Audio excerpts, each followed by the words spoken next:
Game day's here, I can hear the crowd. Turn on the lights, fans are cranked up and loud. Red or blue, we wear it proud.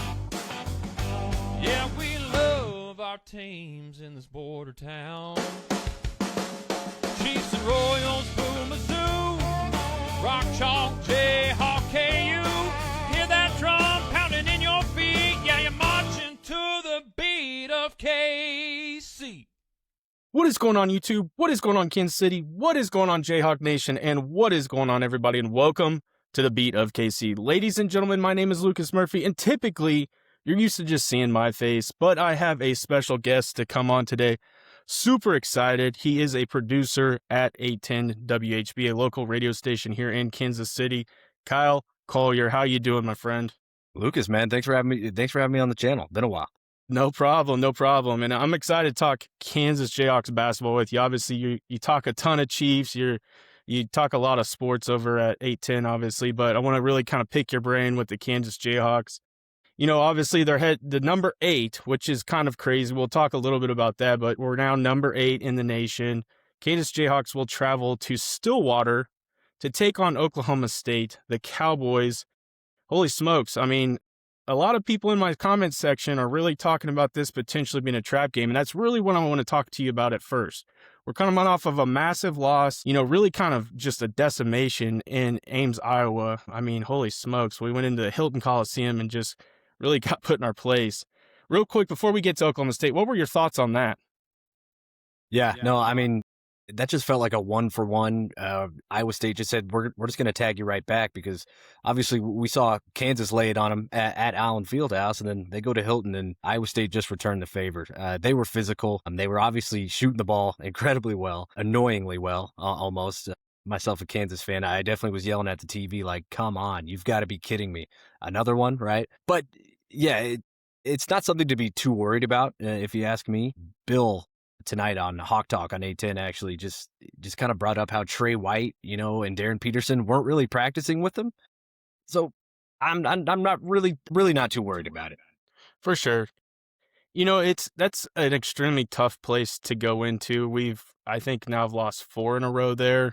And they're the number 3 team shooting the three-point ball in the entire country. Like, they're an extremely talented basketball team. There's a reason why. I mean, they're playing Houston as we're talking right now, and it's an extremely close game. They're a talented basketball team. There's no question. I think they were absolutely shell-shocked when they came in Allen Fieldhouse and we did what we did to them. And I think they definitely, TJ had them ready to go when we were going to go to their house for sure. But to really kind of caveat off of that, to one of the things I do want to ask you is, it seems like you kind of mentioned it, but as of late, Trey White has just disappeared. Really, what are your thoughts? I mean, they're for a long stretch. I mean, you could count him in to score double digits every game.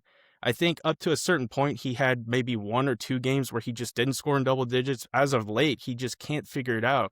Do you think it's a cohesion thing? Do you think he's just kind of in a slump? Like, what are your thoughts on Trey White? Yeah, my first thought is that it definitely is a cohesion thing, because you know, when Trey White was really strong in the early parts of the season, there wasn't really too much Darren Peterson around. Now with his infusion back into the lineup, and Melvin Council has just kind of taken off as this team's 1B scorer with Darren Peterson, it feels like Trey White is just kind of left to fend for himself a little bit. One thing he hasn't really been doing in the last week or so, probably a little bit longer actually, is just being physical, just driving to the basket. I think that's what he's best at, and now it just kind of seems like he's just kind of planted outside the arc, and he's not really a part of the offense. So I want to say it's cohesion. I'm praying it's just more of a slumping issue, and he gets back on the right track as we kind of go towards the end of the regular season.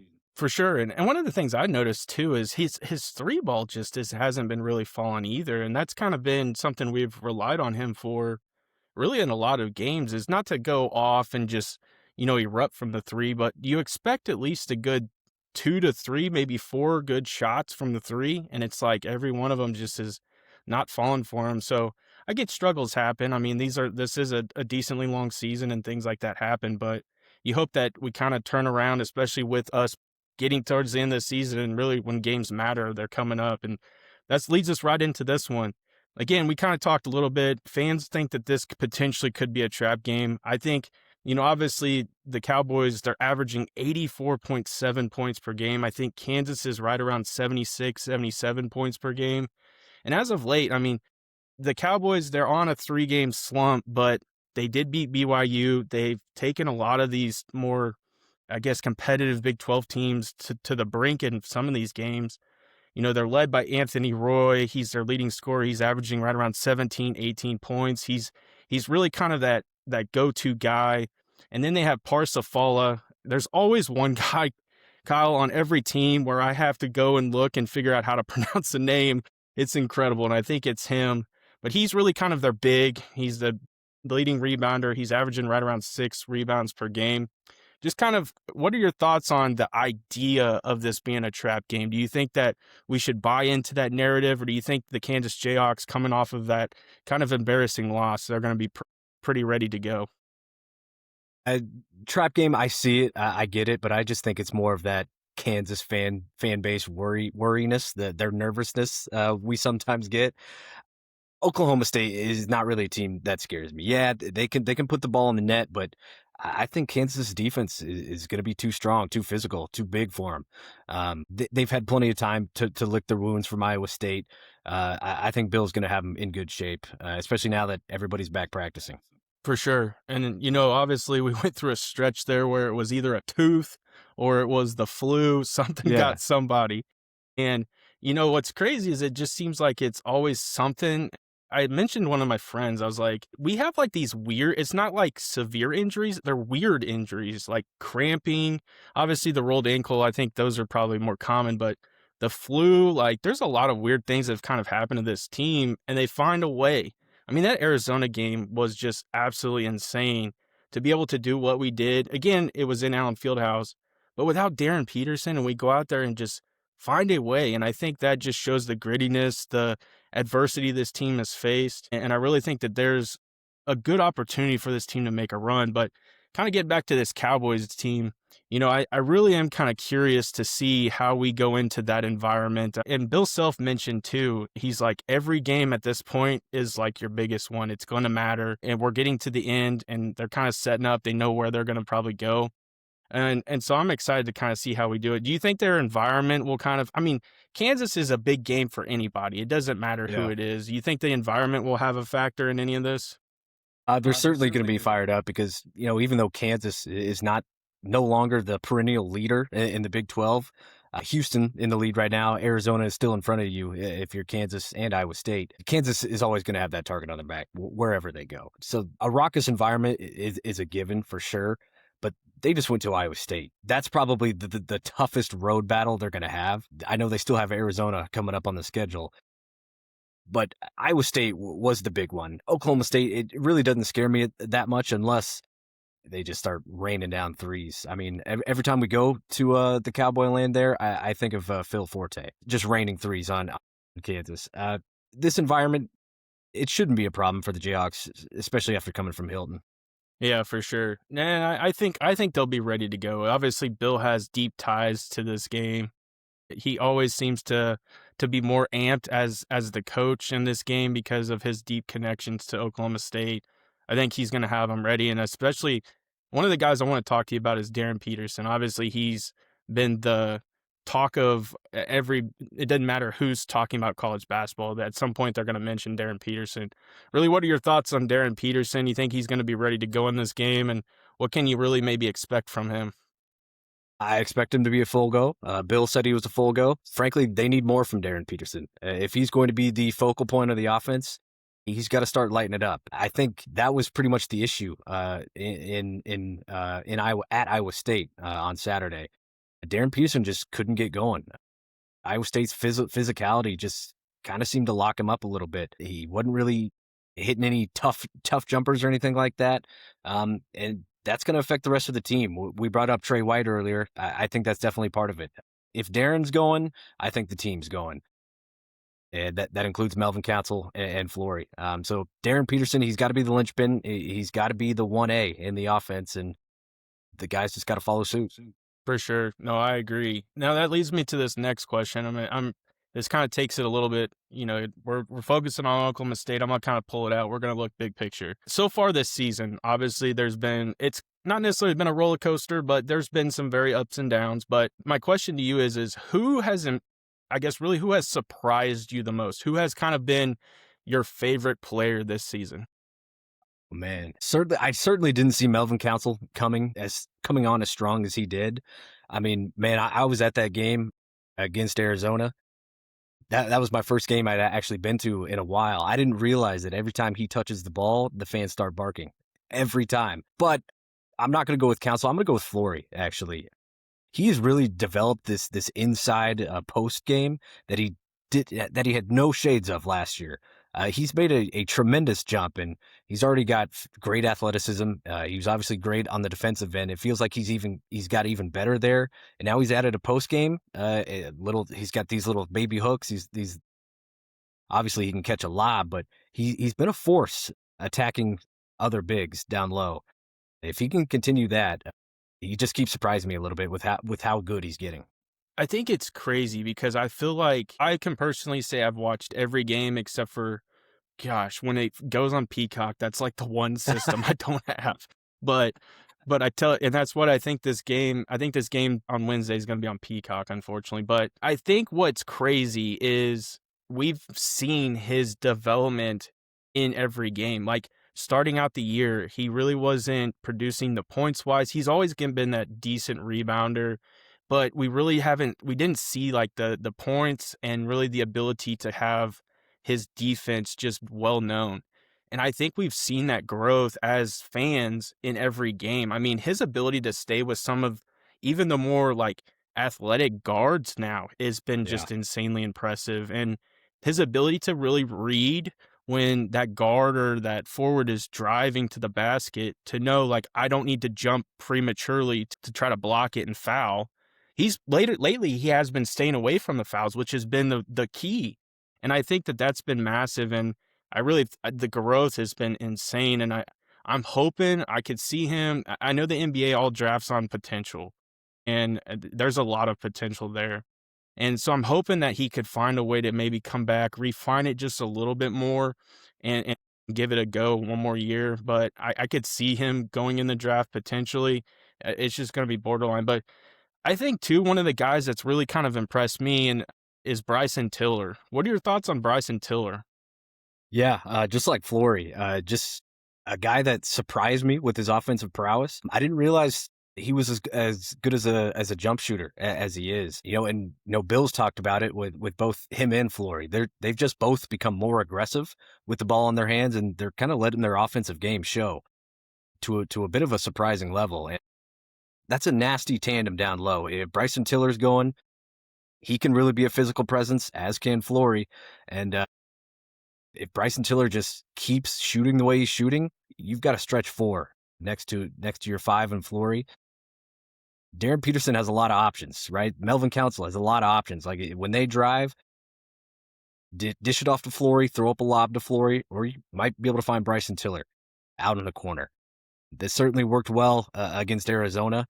Bryson Tiller was fantastic in that game. And I think when he decides, he's going to be physical down low, and when he decides, I'm going to score, he's looked so much better. And Bill Self has talked about that in recent weeks. Just he loves the aggressiveness of Bryson Tiller. And him and Flory are definitely guys who are probably going to test the waters in the NBA draft combine. They're going to hear back. I think Tiller could come back. Flory, I'm more worried about leaving. But those two down the stretch, just getting as hot as they are, it's going to be scary for teams facing them in March.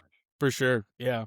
And that kind of scares me just a little bit. If I think Flory goes to the NBA and obviously Tiller comes back, my biggest concern is how does that set you up for bigs next year? And I know that's obviously for a whole nother video and stuff, but that's kind of one of my concerns is I feel like we've got the guards coming in and at least for next year, if one of those guys gets plucked or even both, I really think you're going to have to really address the transfer portal with some of them bigs because I don't think we really recruited anybody that's of that size and plays to that style. So it'll be interesting to kind of see how that goes. Now, wrapping back around to this Oklahoma State, before we do that, I do have one more question for you. I guess who has disappointed you maybe this year? Like who has really kind of been that guy that you maybe coming into the season, you're like, I'm really got high expectations. I think he's going to be a good player, maybe just a contributor, but who has kind of disappointed you? Yeah, and it's probably not entirely his fault. I think more of the blame goes to just, Bill Self just using kind of a 6 and 7 man rotation. But I really thought we were going to see a lot more Cole Rosario this year. He started early, and I just kind of expected that playing time to just increase and just keep going up. Obviously, it didn't, but he's got a lot of exciting traits that I think it's just a classic Kansas basketball player. I see Christian Brown when I see him play, guy who super athletic, a guy who does the dirty work, and I think this is he kind of looks like a more athletic version of Trey White almost.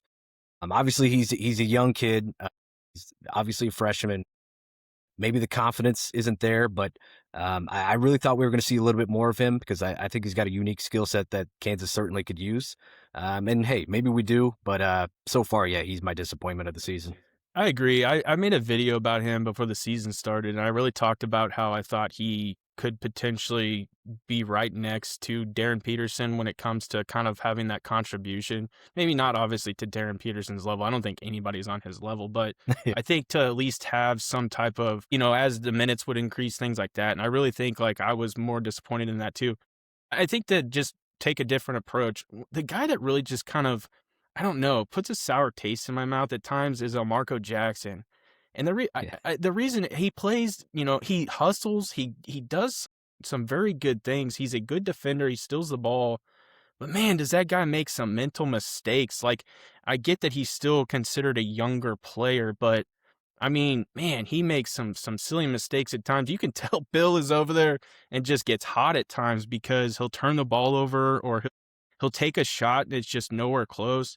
That's one of the guys I feel like he'll continuously improve and kind of become more into his body. Obviously, he's coming off that massive injury he had, but man, I really expected a lot more from El Marco too. But I think Jamari McDowell is like super exciting. Not to keep kind of going, dude. There's a lot of good players on this team that I enjoy. There is. But yeah, but man, Oklahoma State. We'll circle back around. I guess my final question for the Oklahoma State piece is, give me a final prediction and who you think will probably have the best game for the Kansas Jayhawks. Man, I'll start with who I think is going to have the best game. I think it's going to be Darren Peterson. I think it was obviously a disappointment to miss that Arizona game. Then he shows up for Iowa State, and the results were obviously lackluster. He kind of needs to have a coming out party, right? Just announce himself back to the basketball world like, hey, I'm back. I'm a full go, and I'm going to take this game over. We've talked about the environment several times already. He needs to show that doesn't affect him. I know he showed that against Texas Tech. I need to see it again, and I need to see 25-plus minutes. For sure. Well, I'll tell you what, Kyle. It might be my fault, but the last two games, even in the Arizona game, because he was available on DraftKings, I went ahead and put, oh, you know what? He's going to score 20 points. Let me tell you, it didn't happen, and my bets were dissolved. So I'm going to stay away from Darren Peterson in this game for the sake of the Kansas Jayhawks, and I'm going to hopefully that he has one of the best games in a Kansas uniform. So we're going to kind of finish this out, and I think you're pretty familiar with a Final Four, am I right? If I ask you Final Four questions, you're pretty familiar with that. So my first question is kind of a silly one. Are you a Crocs guy or are you a sneaker guy? Sneaker. Are you? And I have no hate against Crocs. I got a little brother who's 14. He wears Crocs all the time. They've got their uses, but give me sneakers. All right. And number 2 is going to be, where do you see the Kansas Jayhawks finishing this year? Finishing in the tournament? Yeah. Okay. I really think their ceiling is national championship contender. I'm going to go, let me go optimistic. I say they reach the Final Four with everybody healthy. Okay. And then my third question is going to be, who is your favorite Kansas basketball player of all time? Man, growing up, I used to wear 15 for Mario Chalmers, so I'll go Mario. All righty. And then the last question I have is, you attended Kansas, right? Mm-hmm. All right. So how many games in your really fandom have you attended in your span of being a Kansas fan? Double digits for sure. I'll say around 20 to 25, somewhere around there. That's awesome. Yeah. Did you ever camp out when you were there? No, I never did that. I never had the stones to go and wait for that. And frankly, I can blame most of it on just my academics and me being behind on schoolwork, probably. Yeah, no, I never did camp out. That's awesome, man. Well, I appreciate your time, Kyle. And obviously, we end every video the same way. Where can everybody find you? I know you got a Twitter account, but where can people listen to you and do all that good stuff? Yes, sir. Follow me on Twitter at Kyle Collier _810, and then listen to me on 810. I produce the program with Seren Petro weekdays 2 to 6. There it is, ladies and gentlemen. And we end every video the exact same way. Have a good day.